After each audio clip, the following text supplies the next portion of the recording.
ನಮ್ಮ ಚಾನೆಲ್ ಅಲ್ಲಿ ನಿಮಗೆ ತಿಳಿಯದ ವಿಷಯದ ಬಗ್ಗೆ ತಿಳಿಸಿಕೊಡುತ್ತೇವೆ. ಮಾಹಿತಿ ಇಷ್ಟವಾದರೆ ಒಂದು ಲೈಕ್ ಕೊಟ್ಟು ನಮ್ಮ ಚಾನೆಲ್ ಅನ್ನು ಸಬ್ಸ್ಕ್ರೈಬ್ ಮಾಡಿಕೊಳ್ಳಿ. ಬನ್ನಿ ಇವತ್ತಿನ ವಿಷಯ ಶುರು ಮಾಡೋಣ. ಇತ್ತೀಚಿನ ಸಮೀಕ್ಷೆ ಪ್ರಕಾರ ಸ್ವಚ್ಛತೆ ಆರೋಗ್ಯಕ್ಕೆ ಜನ ಹೆಚ್ಚು ಆದ್ಯತೆ ನೀಡುವುದರಿಂದ ಓರಲ್ ಸೆಕ್ಸ್ನಲ್ಲಿ ಭಾಗಿಯಾಗುವವರ ಸಂಖ್ಯೆಯೂ ಹೆಚ್ಚಿದೆಯಂತೆ. ಈ ಸಮೀಕ್ಷೆ ಏನೇ ಇರಲಿ, ನಮ್ಮ ಜನ ಇದನ್ನು ಮುಕ್ತ ಮನಸ್ಸಿನಿಂದ ಒಪ್ಪಿಕೊಳ್ಳುವ ಮನಸ್ಸು ಮಾಡಿಲ್ಲ. ಜತೆಗೆ ಕಾನೂನಿನ ಮಾನ್ಯತೆಯೂ ಇಲ್ಲ. ಭಾರತೀಯ ದಂಡ ಸಂಹಿತೆಯ ಸೆಕ್ಷನ್ 377 ಅಡಿ ಮೌಖಿಕ ಲೈಂಗಿಕತೆ ಅಕ್ರಮ, ಸುರಕ್ಷಿತ ಅಲ್ಲದ ಜತೆಗೆ ನೈಸರ್ಗಿಕ ನಿಯಮಗಳಿಗೆ ವಿರುದ್ಧವಾದುದು ಎಂದು ಹೇಳಲಾಗಿದೆ. ಕಾನೂನಿನ ವಿಷಯ ಒಂದೆಡೆಯಾದರೆ ಹೆಚ್ಚಿನ ಸಂಖ್ಯೆಯ ಭಾರತೀಯರಿಗೆ ಇದು ಸಹ್ಯವಲ್ಲ. ಓರಲ್ ಸೆಕ್ಸ್ ಲೈಂಗಿಕ ಆಸಕ್ತಿ ಎಂದು ಪರಿಗಣಿಸುವ ಬದಲು ದೇಶದ ಸಂಸ್ಕೃತಿಗೆ ವಿರುದ್ಧವಾದುದು ಎಂದೇ ಜನ ಭಾವಿಸುತ್ತಾರೆ. ಮಾಹಿತಿ ಕೊರತೆಯಿಂದ ಓರಲ್ ಸೆಕ್ಸ್ ಬಗ್ಗೆ ಜನರಲ್ಲಿ ತಪ್ಪು ಅಭಿಪ್ರಾಯಗಳಿವೆ. ಓರಲ್ ಸೆಕ್ಸ್ನಿಂದ ಗರ್ಭ ಧರಿಸುವ ಅಪಾಯ ಇದೆ ಎಂಬ ಭಯದ ಜೊತೆಗೆ ಅನಿಯಮಿತ ಋತುಸ್ರಾವಕ್ಕೆ ಓರಲ್ ಸೆಕ್ಸ್ ಕಾರಣ ಎಂದು ಸಣ್ಣ ಪ್ರಾಯದ ಅನೇಕ ಹೆಣ್ಣುಮಕ್ಕಳ ಭಾವಿಸಿದ್ದಾರೆ ಎಂದು ಫೀನಿಕ್ಸ್ ಆಸ್ಪತ್ರೆಯ ಫಲವಂತಿಕೆ ತಜ್ಞರಾದ ಡಾಕ್ಟರ್ ಶಿವಾನಿ ಸಚ್ದೇವ್ ಗೌರ್ ಹೇಳಿದ್ದಾರೆ. ಸಾಮಾನ್ಯಕ್ಕಿಂತ ಭಿನ್ನವಾದ ಯಾವುದನ್ನು ನಾವು ಒಪ್ಪಿಕೊಳ್ಳುವುದಿಲ್ಲ. ಸಂಪ್ರದಾಯದ ಚೌಕಟ್ಟಿನ ಆಚೆಗಿನದ್ದನ್ನು ಅಸಹಜ ಲೈಂಗಿಕತೆ ಎಂದು ಬಿಡುತ್ತಾರೆ. ಜತೆಗೆ ಅದರ ಬಗ್ಗೆ ಸಾಕಷ್ಟು ತಪ್ಪು ಕಲ್ಪನೆಗಳನ್ನು ಹೊಂದಿರುತ್ತಾರೆ. ಇದೇ ಕಾರಣಕ್ಕೆ ಓರಲ್ ಸೆಕ್ಸ್ ಸಹಜ ಲೈಂಗಿಕ ಕಾಮನೆ ಎಂದು ಒಪ್ಪಿಕೊಳ್ಳುವುದಿಲ್ಲ. ಇದನ್ನು ಅಶ್ಲೀಲ ಎಂದೇ ಪರಿಗಣಿಸಲಾಗುತ್ತದೆ ಎಂದು ಡಾಕ್ಟರ್ ಮೇಘಾ ಹಜಾರಿಯಾ ಗೋರೆ ಹೇಳುತ್ತಾರೆ. ನಾನು ನನ್ನ ಪತಿ ಓರಲ್ ಸೆಕ್ಸ್ ಎಂಜಾಯ್ ಮಾಡುತ್ತೇವೆ. ಕಚೇರಿಯಿಂದ ವಾಪಸ್ ಬಂದ ನಂತರ ಕೆಲವೊಮ್ಮೆ ಸ್ನಾನ ಮಾಡಲು ಪತಿ ನಿರಾಕರಿಸಿದಾಗ ಮಾತ್ರ ಓರಲ್ ಸೆಕ್ಸ್ ಇಷ್ಟವಾಗುವುದಿಲ್ಲ. ದೇಹದ ದುರ್ಗಂಧ, ಬಾಯಿ ವಾಸನೆ.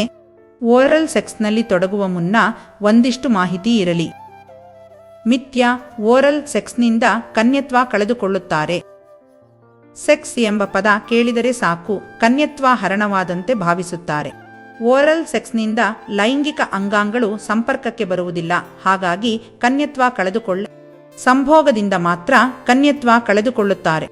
ಭಾವನೆಗಳನ್ನು ಬದಿಗಿಟ್ಟು ವೈಜ್ಞಾನಿಕ ದೃಷ್ಟಿಕೋನದಿಂದ ಅವಲೋಕಿಸಬೇಕು. ಓರಲ್ ಸೆಕ್ಸ್ನಿಂದ ಭಾವನಾತ್ಮಕವಾಗಿ ಶೀಲ ಕಳೆದುಕೊಳ್ಳಬಹುದಷ್ಟೇ. ಮಿಥ್ಯ. 2. ಓರಲ್ ಸೆಕ್ಸ್ನಿಂದ ಗರ್ಭ ಧರಿಸಬಹುದು. ಓರಲ್ ಸೆಕ್ಸ್ ಎಂದರೆ ಏನು ಎಂದು ಮೊದಲು ತಿಳಿದುಕೊಳ್ಳಿ. ಮಹಿಳೆಯರಲ್ಲಿ ಇಂಥ ಅನಗತ್ಯ ಭಯ ಹೆಚ್ಚು. ಮೌಖಿಕ ಲೈಂಗಿಕತೆಯಿಂದ ಗರ್ಭ ಧರಿಸಲು ಸಾಧ್ಯವಿಲ್ಲ. ಅಪ್ಪಿತಪ್ಪಿ ವೀರ್ಯ ನೇರವಾಗಿ ಯೋನಿ ಪ್ರವೇಶಿಸಿದರೆ ಗರ್ಭ ಧರಿಸಬಹುದು. ವೀರ್ಯ ಮಹಿಳೆಯ ಅಂಡಾಣು ಜೊತೆ ಮಿಳಿತವಾದಾಗ ಭ್ರೂಣ ಬೆಳೆಯಲಾರಂಭಿಸುವುದು. ಓರಲ್ ಸೆಕ್ಸ್ನಲ್ಲಿ ಇಂಥ ಪ್ರಕ್ರಿಯೆ ಇರುವುದಿಲ್ಲ. ವೀರ್ಯ ಬಾಯಿ ಒಳಗೆ ಅಥವಾ ದೇಹದ ಬೇರೆ ಯಾವುದೇ ಭಾಗದ ಮೇಲೆ ಚೆಲ್ಲಬಹುದು. ಆದರೆ ಅದು ಅಂಡಾಣು ಜೊತೆ ಮಿಳಿತವಾಗುವುದಿಲ್ಲ. ಮಿಥ್ಯ. 3. ಓರಲ್ ಸೆಕ್ಸ್ ಹೈಜೀನ್ ಅಲ್ಲ. ಯಾವುದೇ ವ್ಯಕ್ತಿಯ ಸ್ವಚ್ಛತೆ ಅವರ ನಿತ್ಯ ಕರ್ಮ ಅಭ್ಯಾಸಗಳನ್ನು ಆಧರಿಸುತ್ತದೆ. ಈ ಬಗ್ಗೆ ಎಷ್ಟೇ ತಿಳುವಳಿಕೆ ಇದ್ದರೂ ಓರಲ್ ಸೆಕ್ಸ್ ಬಗೆಗಿನ ಮಡಿವಂತಿಕೆ ಬಿಡುವುದಿಲ್ಲ. ಒಬ್ಬರಿಗಿಂತ ಹೆಚ್ಚು ಮಂದಿ ಜತೆಗಿನ ಲೈಂಗಿಕ ಸಂಪರ್ಕದಿಂದ ಸೋಂಕಿನ ಭಯ ಕಾಡುವುದು. ಸಂಬಂಧವಾದರೆ ಸೋಂಕಿನ ಬಗ್ಗೆ ಹೆಚ್ಚು ತಲೆಕೆಡಿಸಿಕೊಳ್ಳುವ ಅಗತ್ಯ ಇಲ್ಲ. ಯಾರೊಬ್ಬರಿಗಾದರೂ ಸ್ವಚ್ಛತೆ ಆರೋಗ್ಯದ ಕಾಳಜಿ ಇಲ್ಲದಿದ್ದರೆ ಓರಲ್ ಸೆಕ್ಸ್ ಬಗ್ಗೆ ಅಸಹ್ಯ ಮೂಡುವುದು ಸಹಜ. ಜನನಾಂಗಗಳಿಂದ ಸ್ರವಿಕೆ ಸಾಮಾನ್ಯ. ಪುರುಷರಿಗೆ ಮೂತ್ರ, ವೀರ್ಯ ಒಂದೇ ಕಡೆಯಿಂದ ಹೊರಬರುವುದರಿಂದ ಸ್ವಚ್ಛತೆ ಕಾಯ್ದುಕೊಳ್ಳುವುದು ಬಹಳ ಮುಖ್ಯ.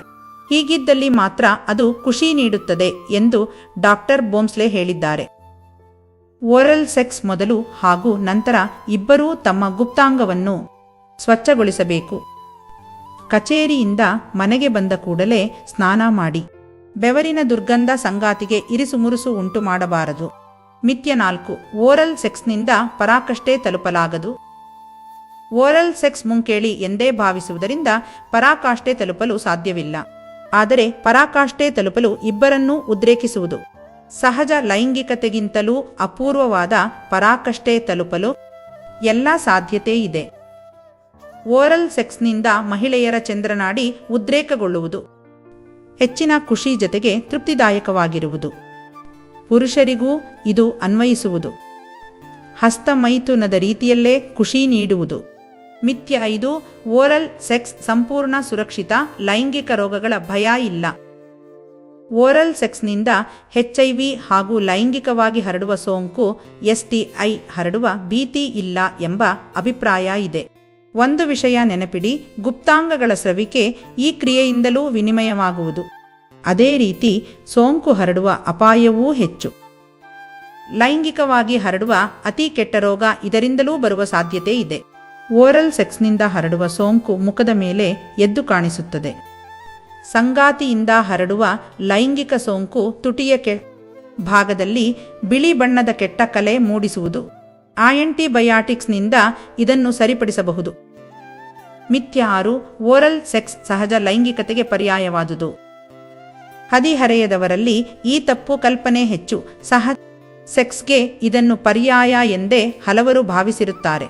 ಓರಲ್ ಸೆಕ್ಸ್ ಸುಖ ನೀಡುವುದರಲ್ಲಿ ಅನುಮಾನ ಇಲ್ಲ, ಆದರೆ ಸಹಜ ಸೆಕ್ಸ್ಗೆ ಇದು ಪರ್ಯಾಯ ಅಲ್ಲ. ಈ ಪ್ರಕ್ರಿಯೆಯಲ್ಲೂ ಹಾರ್ಮೋನ್ ಮಟ್ಟ ಏರುವುದು, ದೇಹ ಸಹ ಸಂಪೂರ್ಣವಾಗಿ ಸ್ಪಂದಿಸುವುದು. ಆದರೆ ಅದಕ್ಕೆ ಸಮಯ, ಸ್ಥಳ ಸರಿ ಇರಬೇಕು. ಅನುಕೂಲ ಅನನುಕೂಲಗಳ ಅರಿವಿಲ್ಲದೆ ಹದಿಹರೆಯದವರು ಓರಲ್ ಸೆಕ್ಸ್ನಲ್ಲಿ ತೊಡಗುತ್ತಾರೆ. ಮಿಥ್ಯ 7. ಓರಲ್ ಸೆಕ್ಸ್ ವೇಳೆ ಕಾಂಡೋಮ್ ಧರಿಸಲಾಗದು. ಸುವಾಸಿತ ಕಾಂಡೋಮ್ಗಳು ಮಾರುಕಟ್ಟೆಗೆ ಲಗ್ಗೆ ಇಟ್ಟಿರುವುದೇಕೆ ಎಂದು ಎಂದಾದರೂ ಯೋಚಿಸಿದ್ದೀರಾ? ಓರಲ್ ಸೆಕ್ಸ್ಗಾಗಿಯೇ ಅವನ್ನು ವಿಶೇಷವಾಗಿ ತಯಾರಿಸಿರುತ್ತಾರೆ. ಬಹಳಷ್ಟು ಮಂದಿಗೆ ಈ ವಿಷಯ ತಿಳಿದಿಲ್ಲ. ಕಾಂಡೋಮ್ ಲ್ಯೂಬ್ರಿಕೇಶನ್ ನುಂಗಿದರೆ ತೊಂದರೆ ಇಲ್ಲವೇ ಎಂಬುದು ಬಹುತೇಕರ ಪ್ರಶ್ನೆ. ಇಂಥ ಮುನ್ನೆಚ್ಚರಿಕಾ ಕ್ರಮಗಳ ಬಗ್ಗೆ ತಿಳಿದಿರಲಿ. ವೀರ್ಯವನ್ನು ಪ್ರತಿ ಬಾರಿ ನುಂಗುವುದು ಸಹ್ಯವಲ್ಲ, ಹಾಗಾಗಿ ಕಾಂಡೋಮ್ ಬಳಕೆ ಸೂಕ್ತ. ಫ್ಲೇವರ್ಡ್ ಕಾಂಡೋಮ್ ಸುರಕ್ಷಿತ. ಓರಲ್ ಸೆಕ್ಸ್ಗಾಗಿಯೇ ಅದನ್ನು ತಯಾರು ಮಾಡಿರುತ್ತಾರೆ.